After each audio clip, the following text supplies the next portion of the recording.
Hello and welcome to episode 7 of Two Mums Talking After Road Death. I'm Mandy Garner and I'm here with Yvonne Bruce. Hello. Hi Yvonne. And this is our second last of the first series, of this series anyway. And today we're going to talk about the first year, and then the next episode we're going to talk about where we are now. Yes. Almost 3 years on, Yeah. So beginning with the first year, because we talked about at the beginning, we talked about the first few days and weeks. The first year, I don't know how you felt, but I feel like I was in total numbness. Well, not numbness because I was going through, it was a very up and down sort of thing, but I was definitely in suspended shock, I think. I felt like I was in a bubble. I felt that there were so many things to organise and so many things that I wanted to do. Because like we said, Jack was due to go to university on the Friday. So one of the things that Simon and I wanted to do is we wanted to go and visit his uni just to see where he would have been staying and because he was going to Swansea University. And he'd spoken about it so many times. He'd set up a chat with the guys that he was going to be sharing a room with. And so we had that it must have been a few weeks after Jack died. And so that was quite surreal. And then it was just a year full of, for me, it was a year full of things that, we needed to organise and get things done and do things in Jack's memory. And because it wasn't long after Jack's funeral was on the 15th of September. Jack died on the 15th of September. Yeah. And his funeral was just the week before his birthday. And his birthday was the 19th of October. Yeah. So I kind of feel there was about, not much even time a at all month between, him dying and what would have been his 20th birthday. Yeah. So we had that, but not with Anisha's birthday, but with Maya's birthday. So it was just a few. Her birthday's in early March, and Anisha died in mid-February. So that was a really awful thing because she was not. She just didn't want to accept. She wanted to go. It was, bearing in mind it was 2020 and COVID was all around us and we were at the point of going to lockdown. She was insisting on going on the school exchange trip and everything being, as it was. That was really, really difficult. Yeah, I know what you mean. And then there were just like other birthdays and then anniversaries and things to get through for the first time, which I thought was also the first really Christmas, because difficult. everything just came at the time of year. Everything came at once. Jack's birthday in October. Then it was Simon's birthday is the 19th of December. Then it was Christmas. Getting through that first Christmas, which was, again, it just felt like Jack couldn't make it. Yeah. I still somewhere else. I hadn't got my head, and I still haven't, but it was as if he had gone somewhere else. He was at somebody else's house for Christmas. New Year, that was straight after. Yeah. And then for us, which was really hard, was Nadia's 18th. And we knew that year when Jack was with us, we had spoken about that year because Nadia would have been 18 in the February of 22 and Jack was going to be 21. And we spoke about, we weren't able to do anything during COVID. So celebrating my 50th. So we would incorporate a really good holiday for Jack and Nadia's sort of joint amazing birthdays, their milestone birthdays. So I did feel for Nadia because, again, we've spoken about this before. I just don't know what was going on in her head. I know she would have, really loved to have had Jack celebrating with her because that would have been the time when her and him probably would have gone out for drinks and, gone to the pub together because she was of legal age. Yeah. And so I did find that because that would have been, coming up for 6 months. So there was a lot of milestones to kind of like get through, and then my birthday was March. Yeah. So there was a lot. We got through all the anniversaries and all the birthdays. What did you do, for example, on his birthday? Because that was so soon after. We wanted to be on our own. Yeah. So it was me, Simon and Nadia, and obviously Treacle, our dog. And we went for a walk. So we went to a really lovely park in Chislehurst that's it's got a wooded area, and it was just so lovely walking around, and then we went for a drink, just the three of us, and that's what I found, that a Mm, lot of things we just want to do with just us, and especially when it came up for his first anniversary, we just wanted to be on our own. I found that Mother's Day really hard. We used to celebrate that with, my mummy too. But I find it really difficult because I just mm, want to be just on our own.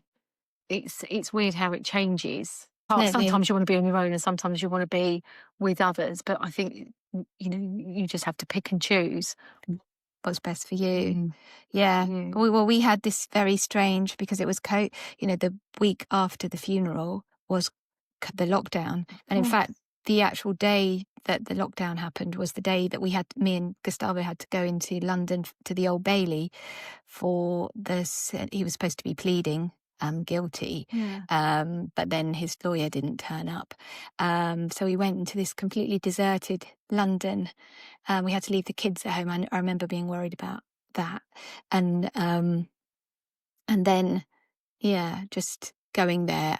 And I can't remember. No, I don't think Rory and Liam were at that one. Rory was Anisha's boyfriend, and Liam, his friend. Yeah.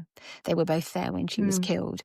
And that was another bizarre thing, because we hadn't met. We'd heard a lot about Rory Yeah. because she'd met him just when she started university, but we hadn't actually um, met.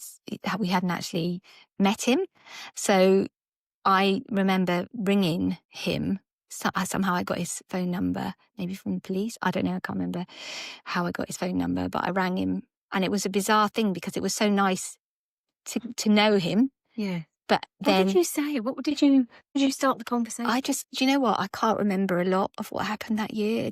There was so many things happening that I just think I just said, "Oh, hi, I'm Mandy. I'm Anisha's mum," and it was just yeah, it was just really nice to hear him, because I'd Mm. heard a lot about him, Yeah. and he seemed to want to talk to me, and he's lovely.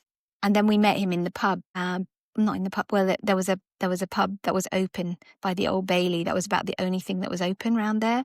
And we went for lunch, I think, or something. I can't remember anyway. And it was just very bizarre because you just expected Anisha to come in at any moment Of and course. say this Yeah. is him. But yeah, it wasn't like that. And the other thing that for us, because we had COVID as well, but so the last time I saw Anisha was when my uncle had died suddenly from cancer. It was very quick, in the January, and we had the funeral in mid-February, Mm-hmm. and that was the last time that I saw Anisha was dropping her back at the station to go back to university the week before she died.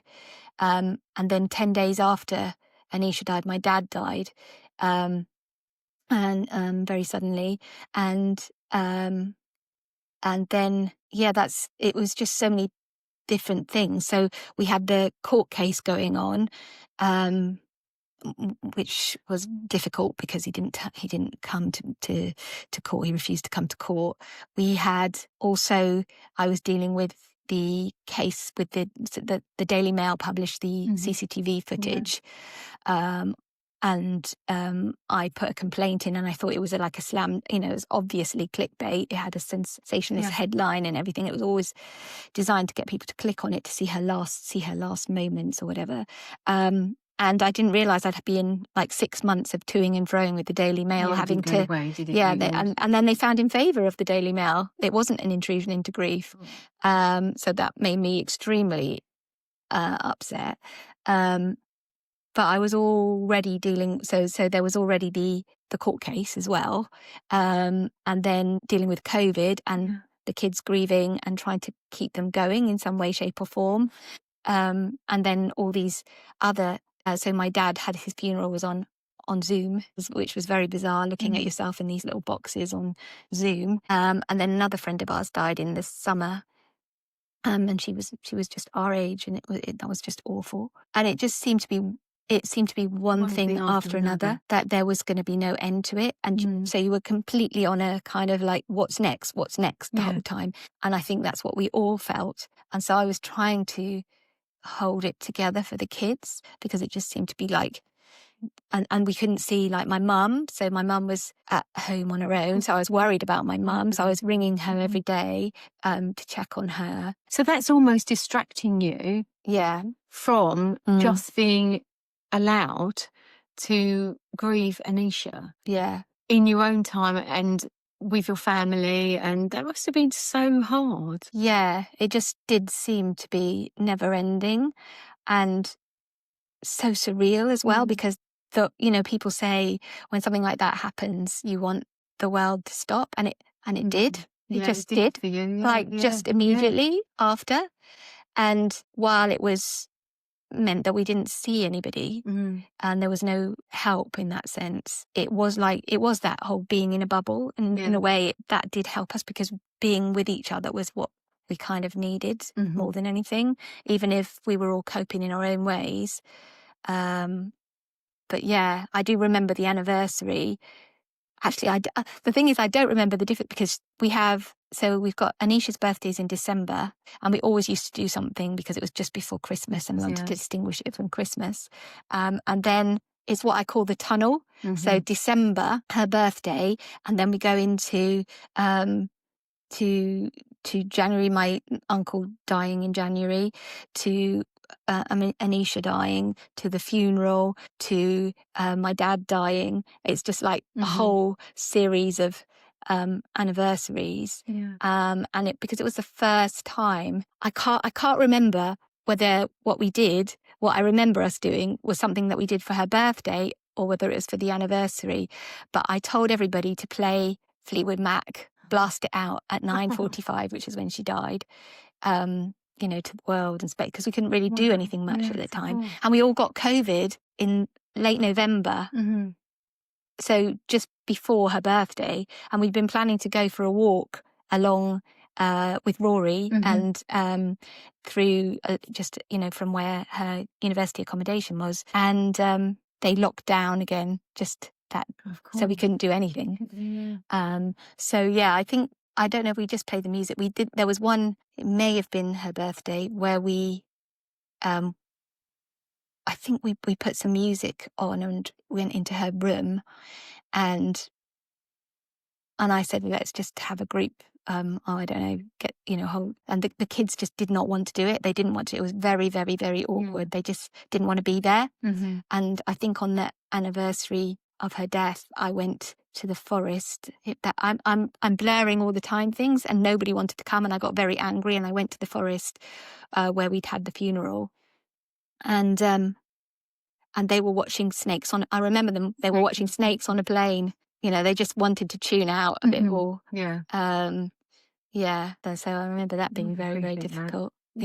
For Jack's birthday, for his first birthday, it was just me, Nadia, and Simon, and we went to Bluewater, to the cinema, and I can't even remember what we went to see, but I think it might have been the latest Bond movie, and I did find, because Jack loved Bond, and I did find that really quite emotional towards the end, because again, this would have been something, we were doing something that he would have loved to have done. And that's what we've tried to do, is do things that Jack would have wanted to do, or what he would ordinarily be doing, rather than not addressing it at all.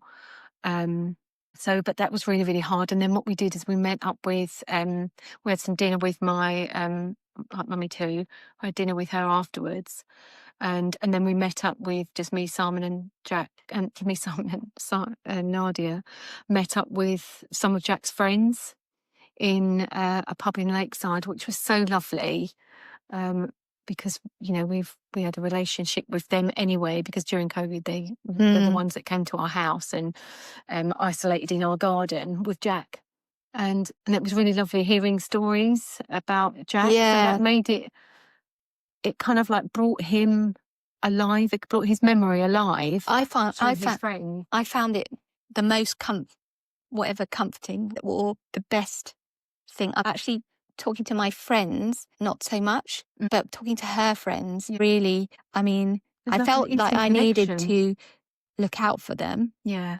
as well. But I also had long conversations with them, even though we couldn't necessarily see each other. Some, later on in that year we could. But yes, there was that, because they knew her so Mhm. well. These were all her friends And from school. and you heard Um, stories, like and when we were get Rosie, onto, Jack's phone, we saw things on his phone that as a parent you'd never see. yeah, And it was snippets of videos that he'd have, silly things that he would do with his friends, but to actually hear stories about, the yeah, things they got up to at school and the trips they went on and, when they used to meet up and go out for a drink and the first time Jack got drunk and it was so lovely. I could have just sat and listened to them for hours and yeah, hours sort of precious things, about. aren't they? We And couldn't, then, we, yeah, we couldn't get into her phone because she got. I remember. That was so annoying because Apple had to go through Apple, and then they said they don't know the passwords. I didn't know her password. Nobody knew her password. She was so good at living. She listened to all that Yeah. stuff in school, and she got it like down. It would be something completely impossible to guess. Led Zeppelin's, like, obscure member of Led Zeppelin's birthday or something like that. I don't know, but it was just really. And I went round the houses in Apple, and they kept talking about their human rights policy. Oh. And I was like, oh, for goodness sake, surely you should have exceptions for this kind of situation. When you're If the you're parent. worrying about people's human rights, Exactly. think about it. But I think these tech companies are all like young blokes that have, started them up, and they don't think about this kind of No, thing and this is happening. this is what it says in the book. This is what it says in the rule book, and I must follow every single, Yeah, every single point in there. They don't use their common sense. Yeah, that's not good, is it, at all? no. Be something done around that. No, absolutely. And it was just like one other thing. I felt like it Mhm. was just so many, difficult things that I was coming up against, like the court, not him not coming to court, and then just the media thing, and then the phone, and then we had other things as well that came up for poor, other people in the family, and it just seemed like an endless thing, but each one in a way was a fight, and it kind of, I guess, it gave me something to do, if The that makes any distraction. sense. Yeah. Yeah. I felt I was doing something for Anisha, Mhm. um, but I wasn't having to think too much. I found having time on my own, being in the car, I found incredibly difficult. Yeah. Because I used to drive her and have lots of long conversations with her in the car, or putting music on. Mm. Oh, yeah. I No, found we that had Jack's incredibly difficult. Spotify,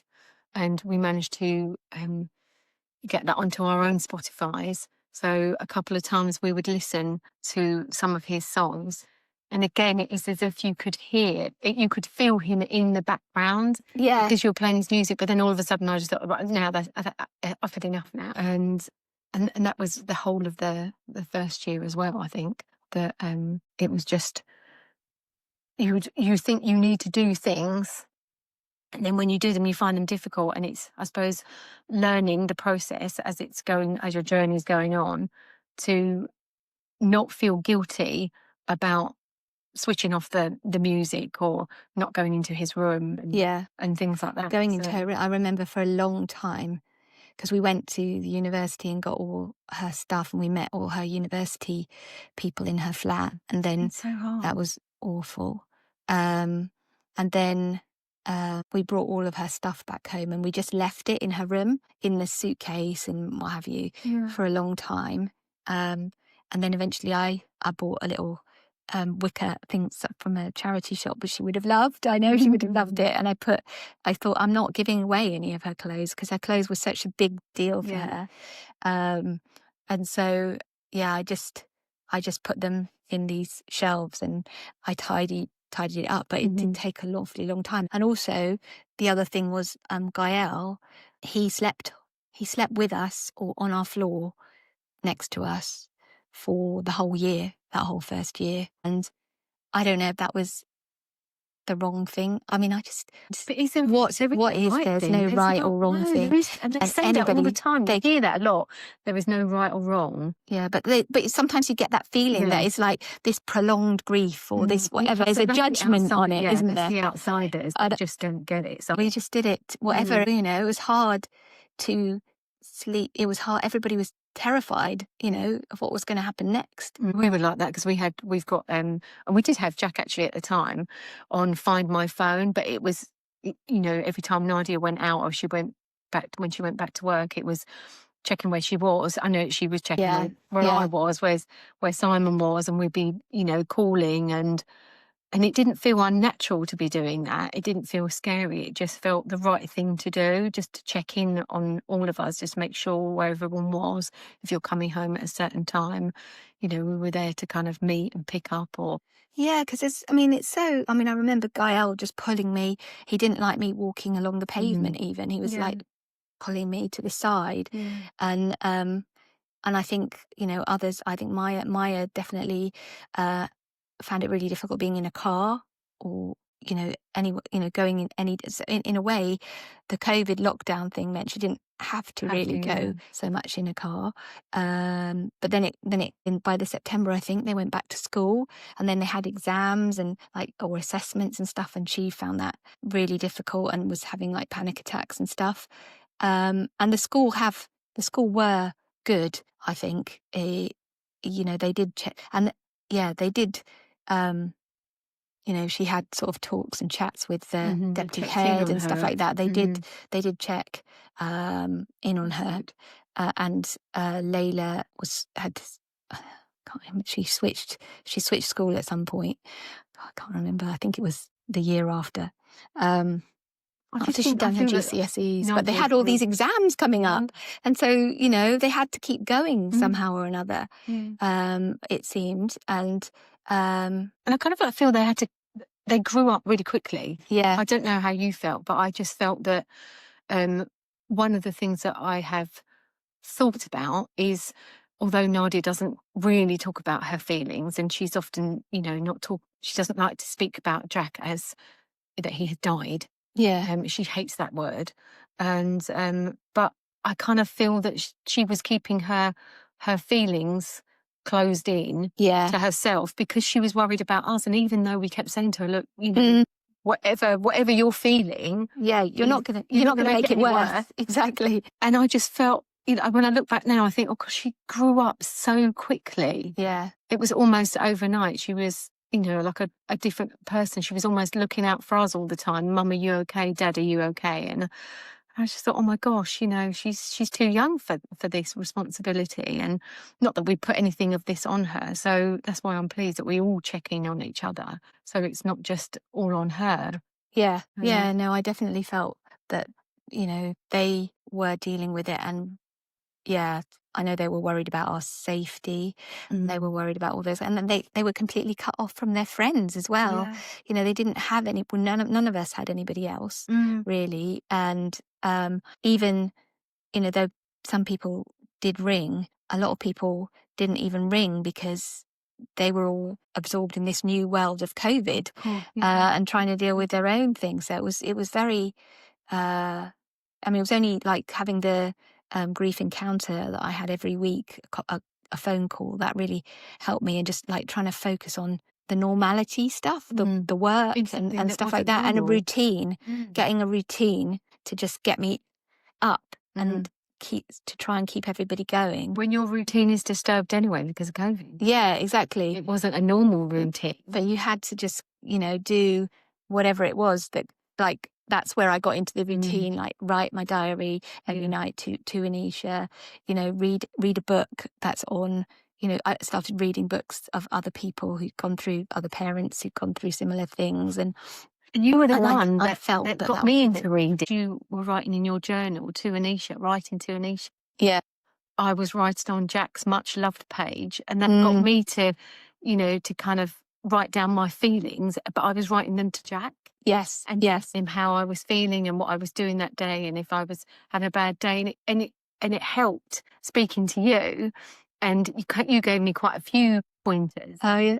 Oh, And, good. and then I also remember for our birthday, again, Nadia was so sweet. When I got up, it was for it was for my birthday and then Mother's Day. She had put these little lights on a string all the way around our back room and in our front room, and hung pictures of Jack all over them. Oh, So we gosh. had pictures of Jack and pictures of Jack with us and picture of Jack with his friends, and that was really lovely. And we've still got them up today, and that was really, really nice to have him all around us and have pictures of him. And Yeah. Well, we're in my house today, and you can see yeah, I've got pictures of Anisha absolutely everywhere. That was one of the first things I did, was go to Asda and just get loads and loads of copies of photographs. Yeah, we and did the and same, just yeah. put them on the wall. And I was Print them like, out, I want to yeah. see her everywhere. I don't want to be not seeing her. Yeah.